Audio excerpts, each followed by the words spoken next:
Here are some top tips for understanding and using feedback at university.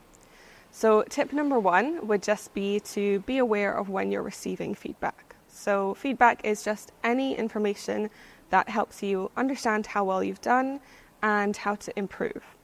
And this isn't always written feedback on an assignment from a marker. It can be, but feedback also comes in different ways. So watch out for in lectures when markers are giving kind of overall feedback about how a course is doing.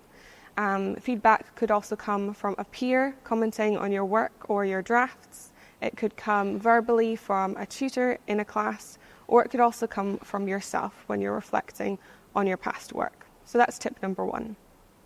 The second tip for understanding feedback is to come prepared. So you should bring some things with you when you look at your feedback, including the overall assignment guidance and the learning outcomes from the course.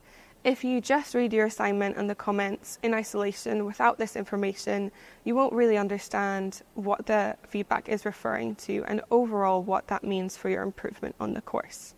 Tip number 3 is to read all parts of the feedback. Okay, so when you get feedback on an assignment, there are usually 3 components. The first will be the mark or the grade, so that will be a percentage, a number, or a letter grade. The second component will be the overall feedback that you get, maybe at the top or end of the assignment. That will generally cover the main things that you did well or that you need to improve on. The third component to feedback are the contextual comments. So within the text or the document, you will get comments in the margins, or you might have to click on them to see what they mean. All too often, we see students who look at the mark and nothing else. And that is just not helpful to understand actually why you got that grade. So always read every single piece of feedback to again get the whole context and to understand what that letter and those wider comments are actually referring to within your work. My fourth tip is to break down the feedback.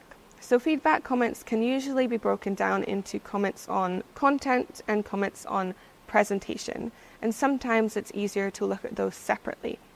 So comments on content might include the examples that you're using, the depth of your argument, the relevance to the topic, and things like that.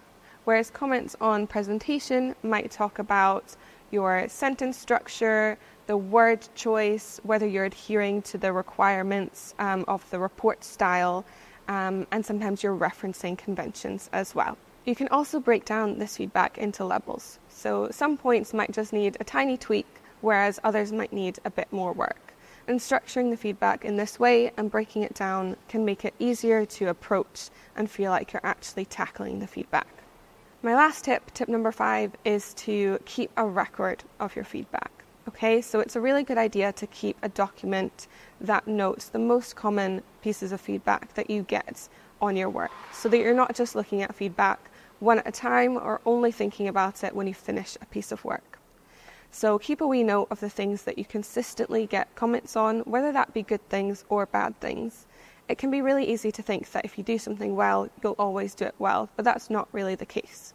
Keep a note of what it is that you do well so that you remember how to do that again in the future. And when you start any new assignment, have a look at this document and think, how can I improve my work before I even start by addressing that feedback now? If you have any more questions about using feedback, you can book an appointment with an advisor, or you can look at the resources on our website.